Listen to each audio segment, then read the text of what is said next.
Euradio présente Fréquence Europe, une chronique européenne réalisée par Radio Judaïka et le Centre Europe Direct de Strasbourg. Bonjour Olivier Singer. L'Union européenne met fin au permis de conduire à vie. L'Union européenne rend les visites médicales obligatoires. Les titres de la presse ont de quoi inquiéter les automobilistes, mais qu'en est-il vraiment, Olivier ? Avant toute chose, rappelons que le permis de conduire européen existe déjà depuis 2013. Depuis cette date, les nouveaux permis délivrés au format commun européen, cette carte plastifiée de la taille d'une carte bancaire. Les anciens permis, les fameux papiers roses, continuent d'être remplacés progressivement. Leur disparition totale est prévue d'ici quelques années. Donc, le 21 octobre dernier, les députés européens ont adopté un paquet législatif sur la sécurité routière qui comprend une réforme du permis de conduire. Ce vote conclut un long processus de négociation engagé il y a plus d'un an. L'objectif est clair, améliorer la sécurité routière et harmoniser les règles dans toute l'Union européenne. Car les chiffres restent préoccupants. En 2024, près de 20 000 personnes ont perdu la vie sur les routes européennes, avec de fortes différences selon les pays.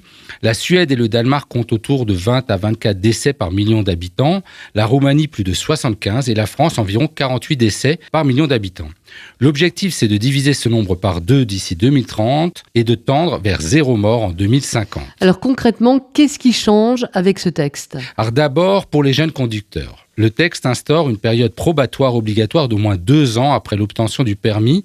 C'est une mesure forte. Les jeunes représentent à peine 8% des conducteurs, mais près de 40% des accidents mortels. Autre évolution, les jeunes de 17 ans pourront désormais conduire accompagnés dans toute l'Union européenne.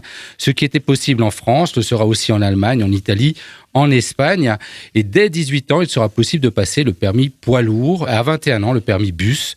Une façon d'ouvrir des débouchés professionnels dans un secteur qui manque cruellement de chauffeurs. Et concernant l'examen du permis, Olivier Singer, il va lui aussi évoluer ? Oui, l'examen va s'adapter à la conduite d'aujourd'hui avec une meilleure prise en compte des systèmes d'aide à la conduite et des angles morts, davantage de formation à la sécurité des piétons, cyclistes et trottinettistes ou trottinettes, et donc une attention particulière à la mobilité urbaine où la cohabitation entre véhicules et modes doux devient un vrai enjeu.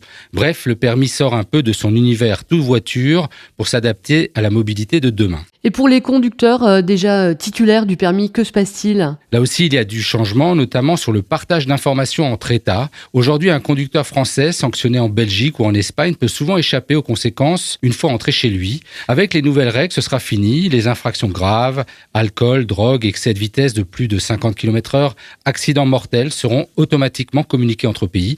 En clair, si vous perdez votre permis à l'étranger, il sera aussi suspendu en France. C'est une avancée majeure car près de 40% des automobilistes sanctionnés à l'étranger passaient jusqu'ici entre les mailles du filet. Et qu'en est-il du permis numérique ? Alors là aussi, il faut un peu dédramatiser. L'idée est de généraliser un permis numérique d'ici 2030, intégré au portefeuille d'identité numérique européen, un peu comme l'application France Identité pour ceux qui ont changé de papier récemment. Mais la carte plastique restera disponible pour ceux qui la préfèrent. L'intérêt du format numérique, c'est la simplification administrative, plus de démarches papier en cas de perte, de déménagement ou de contrôle à l'étranger. Tout se fera en ligne. Olivier Singer, vous êtes en train de nous dire que le permis à vie, c'est fini. Oui, le fameux permis à vie, c'est terminé. Le permis voiture et moto aura désormais une validité de 15 ans et 5 ans pour les poids lourds. Mais pas de panique, il ne faudra ni repasser l'examen, ni refaire des heures de conduite. Il s'agira simplement de renouveler le document comme une nouvelle carte d'identité ou un passeport. Ça veut dire qu'il faudra passer une visite médicale pour se faire renouveler son permis ? C'est sur ce point que la polémique a été la plus forte, mais contrairement à ce qu'on a pu dire, l'Union européenne ne rend pas la visite médicale obligatoire. Il y a eu débat, il faut avouer, il y a eu débat au Parlement européen, mais chaque pays garde la main. Il pourra choisir d'imposer un examen médical, de proposer une auto-évaluation ou de ne rien changer du tout. La France, par exemple, pourrait décider de ne viser que certains publics, comme les conducteurs de plus de 65 ans. L'idée, c'est de prévenir les risques liés à la santé, la vue, les réflexes, la vigilance, pas de sanctionner.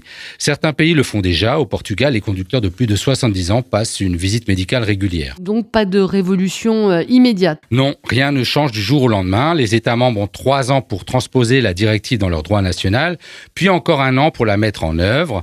Les grandes lignes sont fixées, mais les détails dépendront des décisions de chaque pays. En clair, la route est tracée, mais la France a encore un peu de temps pour se préparer. Merci Olivier Singer. EU Radio.